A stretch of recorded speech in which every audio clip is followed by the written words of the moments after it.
يعرفونهم كما يعرفون أبناءهم صدق الله مولانا العلي. மேலான அல்லாஹுவின் நல்லடியார்களே, நபிகள் நாயகம் ஸல்லல்லாஹு அலைஹி வஸல்லம் அவர்கள் இறுதி தூதராக இந்த மனித சமூகத்திற்கு வந்தார்கள். நபிகள் நாயகம் ஸல்லல்லாஹு அலைஹி வஸல்லம் அவர்கள் வர இருக்கிறார்கள் என்ற செய்தி முந்தைய நபிமார்களால் இந்த உலகத்திற்கு சொல்லப்பட்டது. குறிப்பாக தௌராத் வேதத்தில், இன்ஜில் வேதத்தில் நபிகள் பெருமானாரை பற்றிய அங்க அடையாளங்கள், அவர்கள் வாழும் இடம், அவர்கள் ஹிஜ்ரத்து செய்யக்கூடிய பகுதி என்றெல்லாம் பேசப்பட்டது. குர்ஆனில் தௌராத்தில் எப்படியெல்லாம் ரசூலுல்லாவை சொல்லியிருக்கிறோம் என்பது பற்றி வசனம் இருக்கிறது. குர்ஆனை ஓதுகிற போது தௌராத்தில் இப்படி சொல்லப்பட்டிருக்கிறது என்று வருகிறது. தௌராத்தை படித்த அந்த யூத சமூகத்திற்கும் ரசூலுல்லாவை பற்றி ரொம்ப நல்லா தெரியும். ஆனால் முக்கியமான விஷயம், அந்த இறுதி தூதர் வருகிறார் என்பதை உலக மக்களிலேயே அதிகம் எதிர்பார்த்து இருந்தவர்கள் யூத சமூகம்தான். யாரிஃபூனஹும் கமா யாரிஃபூன அப்னாஅஹும். தன்னுடைய குழந்தையை எப்படி ஒரு தந்தை கற்றுக்கொள்வாரோ, பார்த்தவுடனே என் குழந்தை என்று அறிந்து கொள்வாரோ, அதுபோல ரசூலுல்லாவை பற்றி அந்த யூத சமூகம் அவ்வளவு தெளிவாக அறிந்திருந்தது. மகன் யாருன்னு அறிமுகப்படுத்த வேண்டுமா? பார்த்த உடனே தெரிந்து கொள்வார் அல்லவா? அதுபோல் ரசூலுல்லாவை பார்த்த உடனே தௌராத் வேதத்தில் அத்தனை வருஷம் ஓதி கொண்டு படித்து கொண்டிருந்த அவர்களுக்கு ரசூலுல்லாவுடைய அங்க அடையாளங்கள், அவர்களுடைய பண்புகள் அத்தனையும் படித்து மனப்பாடம் செய்த அவர்களுக்கு ரசூலுல்லாவை பார்த்த உடனே இவர் தான் இறுதி தூதர்னு தெரியும். உடனே ஏற்றுக்கொள்ள வேண்டும். இந்த அடிப்படையில் தான் கன்ஆன் தேசத்தில் இருந்து யூத சமூகம் மதினாவுக்கு வந்தது. ரசூலுல்லாவை பற்றி படிக்கிறார்கள். இறுதி தூதர் வருகிறார், வர்ற காலம் வந்துருச்சு. அவர் எங்கே வருவார்? பாலைவனத்தில் பிறப்பார், சோலைவனத்தில் வந்து குடியேறுவார். பிறக்கிற பாலைவனம் எது வேண்டுமானாலும் இருக்கட்டும், ஆனால் வந்து தங்குற இடம் சோலைவனம்னு இருக்கு. ஒட்டுமொத்த அரபகத்தில் எங்க சோலைவனம்னு அவர்கள் ஆராய்ச்சி செய்கிறார்கள். இன்னும் பல அடையாளங்களை எல்லாம் பார்த்து அது மதினாதான் என்று முடிவு செய்தார்கள். நீங்கள் அந்த மதினா பக்கத்தில் தாயிஃப் இருக்கிறது, யமாமா என்ற ஊர் இருக்குது, மதினா இருக்கிறது, இதெல்லாம் இருக்குது. ஆனால் மதினா தான் என்று அவர்கள் அது முடிவு செய்து ரசூலுல்லாஹ் ஹிஜ்ரத் செஞ்சு மதினாவுக்கு வர்றதுக்கு பல ஆண்டுகளுக்கு முன்பு, பல நூறு ஆண்டுகள் என்று சொல்லலாம், மதினாவுக்கு யார் வந்துட்டார்னா யகூதிகள் வந்து விட்டார்கள், வந்து குடியேறி விட்டார்கள்.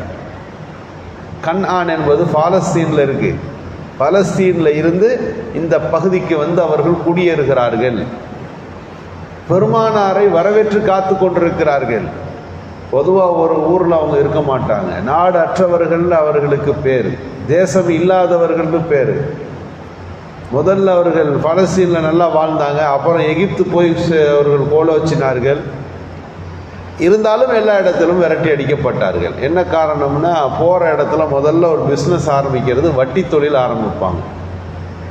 வட்டி கொடுத்து அந்த மக்களை இரண்டாம் தர மக்களாக, குடிமக்களாக மாற்றுவார்கள். பொருளாதாரத்தில் தங்களை சார்ந்திருக்கிற சமூகமாக மாற்றுவார்கள். ஒட்டுமொத்த அந்த ஊரின், அந்த நகரத்தின் வருமானத்தை இவர்கள் வட்டியின் மூலம் அபகரித்து அந்த மக்களை ஆண்டாண்டு காலங்கள் பின்தங்கியவர்களாக மாற்றுவார்கள். இது கொஞ்ச நாள் போய்கிட்டே இருக்கும். இவர்களுடைய அந்த வஞ்சகத்தை ஒரு காலத்தில் அந்த மக்கள் புரிந்து யூத சமூகத்தில் ஒரு குடி கூட இந்த ஊரில் இருக்கக்கூடாதுன்னு விரட்டி விட்ருவாங்க. அதனால் அந்த சமூகம் எல்லா ஊரில் இருந்து ஏதோ ஒரு பிரச்சனைக்காக வேண்டி விரட்டடிக்கப்பட்டார்கள். சொந்த ஊர்னு கொஞ்ச நாள் வாழ்ந்து கொண்டிருந்த பலஸ்தீனுக்குள்ளேயும் போக முடியாது. அங்கும் அவர்கள் அது போன்ற அநியாயம் செய்ததால் தான் துரத்தப்பட்டார்கள். எகிப்து போக முடியலை என்றெல்லாம் அவர்களுடைய வரலாற்றில் ஒரு செய்தி மட்டும் அவர்கள் சொல்லிக்கொண்டே இருப்பார்கள். அவர்களை யாராவது தாக்கனா சொல்லுவாங்க, கொஞ்ச நாள் தான் உங்கள் தாக்குதல்லாம் எங்கள் மேலே, எங்களை நிந்திப்பதெல்லாம் கொஞ்ச காலத்துக்கு தான். ஏன் தெரியுமா? இறுதி நபி வருகிறார், இறுதி தூதர் வருகிறார். அந்த காலம் வந்துருச்சு, எல்லா அடையாளமும் வந்துருச்சு. அவர் வந்துவிட்டால் அவருக்கு பின்னாலே நாங்கள் அணி சேருவோம், அவர் தலைமையில் இந்த உலகத்தையே நாங்கள் வெற்றி கொள்ளுவோம். அதுக்கப்புறம் எங்கே நீங்கள் எங்களை அடிக்கிறது, எங்கள் கை ஓங்கிரும், நாங்கள் மெஜாரிட்டி ஆகிடுவோம். அந்த தூதர் வர்றதுக்காக வேண்டி நாங்கள் வெயிட்டிங்கில் இருக்கிறோம் என்று எண்ணினார்கள். காரணம் என்னென்னா 500 நபிமார்கள் அந்த பனு இஸ்ரவேல் சமூகத்தில் தான் வந்தார். பனு இஸ்ராயல்களில் தான் நபிமார்கள் அதிகம் வந்தவர்கள். நாம் படிக்கிற யாக்கூப் அலைஹிஸ்ஸலாத்துக்கு பிறகு நாம் படிக்கிற மூசா அலைஹிஸ்ஸலாம், ஹாரூன் அலைஹிஸ்ஸலாம், ஈசா அலைஹிஸ்ஸலாம், ஜக்கரியா அலைஹிஸ்ஸலாம், அப்படியே நீங்கள் பெரிய பட்டியலை போடுங்கள், எல்லாம் அந்த யூத சமூகத்திலிருந்து பிறந்து வந்த நபிமார்கள் தான். எனவே கடைசி நபியும் பனு இஸ்ரவேல் சமுதாயத்தில் தான் வரும் என்று எண்ணினார்கள். ஆனால் என்ன ஆச்சுன்னா, ரசூலுல்லாஹி ஸல்லல்லாஹு அலைஹி வஸல்லம் பனு இஸ்ரவேலர்களில் பிறக்கவில்லை, பனு இஸ்மாயில் என்கின்ற குறைஷி குலத்தில் நபிகள் பெருமானார் வந்தார்கள். ரசூலுல்லாவை பார்த்தா இறுதி நபின்னு தெரியுது. ரசூலுல்லா வந்த உடனே, ரசூலுல்லாவை பார்த்த உடனே புரிந்து கொள்ளுகிறார்கள். ஆனால் என்னன்னா ஒரு பிரச்சனை, பனு இஸ்ராயலில் இவர் வரவில்லை, இஸ்ரேல் சந்ததி கிடையாது, எனவே ஏற்க முடியாது. ஹசதம் மின் இந்திஹிம் என்று அல்லாஹ் பதிவு செய்கிறான். அவர்கள் இன்னவர கோத்திரங்களின் மீது அவர்களுக்கு இருந்த வெறுப்பின் காரணமாக அந்த சமூகம் ஏற்றுக்கொள்ளவில்லை, மறுத்தார்கள், பெருமானாருக்கு விரோதம் பாராட்ட தொடங்கினார்கள். ரசூலுல்லாவுக்கு தெரியும் இவர்களுக்கு இந்த சூழ்நிலை இருக்குது, அதனால தான் ஏற்றுக்கொள்ள மறுக்கிறார்கள் என்பது புரிகிறது. எனவே நபிகள் ஸல்லல்லாஹு அலைஹி வஸல்லம் அரவணைத்து போவதற்கு எத்தனை வழி இருக்கிறதோ அத்தனையும் செஞ்சாங்க. பனு இஸ்ரவேலர்களான அந்த யகூதிகளுக்கு எது கிப்லாவோ அந்த கிப்லாவை முன்னோக்குனாங்க. மக்காவில் இருக்க வரைக்கும் காபத்துல்லா தான், காபத்துல்லா பக்கத்தில் தொழுவாங்க. அது எந்த திசையில் தொழுதாலும் அது காபத்துல்லாவை முன்னிறுத்தி தொழுவது தான் ஆகும் அங்கே. ஆனால் மதீனாவுக்கு வந்தவொடனே என்ன நடந்துச்சுன்னா, பனு இஸ்ரவேலர்களான இந்த யகூதிகளுக்கு எது கிப்லா, பைத்துல் மக்தஸ் தான் கிப்லா. எனவே ரசூலுல்லாஹ் பைத்துல் மக்தஸ் பக்கம் திரும்பிட்டாங்க. 17 மாதங்கள் பைத்துல் மக்தஸை நோக்கித்தான் தொழுகை நடந்தது. இந்த பனு இஸ்ரவேல் சமுதாயத்தில் ஏற்பட்ட இந்த மனக்குறையை போக்குவதற்கு அந்த சமூகத்தை ரசூலுல்லாஹ் இணைத்தார்கள். எல்லா சட்டங்களிலையும் அவர்களுக்கு தோதுவாக அவர்களை அரவணைப்பதற்கு எல்லா வழிமுறைகளையும் ரசூலுல்லாஹ் ரொம்ப நாள் கையாண்டார்கள். ஆனால் அவர்கள் அதில் உடன்படுவதாக தெரியவில்லை. ரசூலுல்லாஹ்வின் மீது தொடர்ந்து அவர்கள் விரோதம் பாராட்டினார்கள். எந்த அளவுக்கு அந்த விரோதம் போனது என்றால், பெருமானாருக்கு எதிராக யுத்த களங்களில் சந்திக்கின்ற ஒரு சூழ்நிலை உருவானது. இஸ்லாத்திற்கும் முஸ்லிம்களுக்கும் எதிரிகளாக இருக்கின்ற பல நாட்டு மக்களை எல்லாம் ஒன்று திரட்டி மதீனாவின் மீது தாக்குதல் நடத்துவதற்கு அவர்கள் ஏற்பாடு செய்தார்கள்.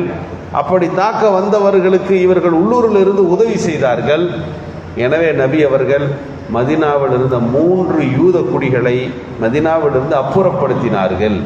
இறுதி நேரத்தில் சொன்னார்கள், ஜசீரத்துல் அரபிலிருந்து யூத சமூகத்தை நீங்கள் வெளியேற்றுங்கள் என்று உத்தரவிட்டார்கள் என்பது நபிகள் பெருமானார் ஸல்லல்லாஹு அலைஹி வஸல்லம் அவர்களுடைய வாழ்க்கையில் யகூதிகளினுடைய அந்த தொடர்புகளை பற்றி, மதீனாவின் வாழ்க்கையில் நபிகள் பெருமானாரோடு யூதவர்கள் இருந்த அந்த சம்பவங்களை பற்றி நாம் குர்ஆனுடைய வசனங்களிலும் ஹதீஸிலும் நாம் அறிந்து கொள்ளுகின்றோம்.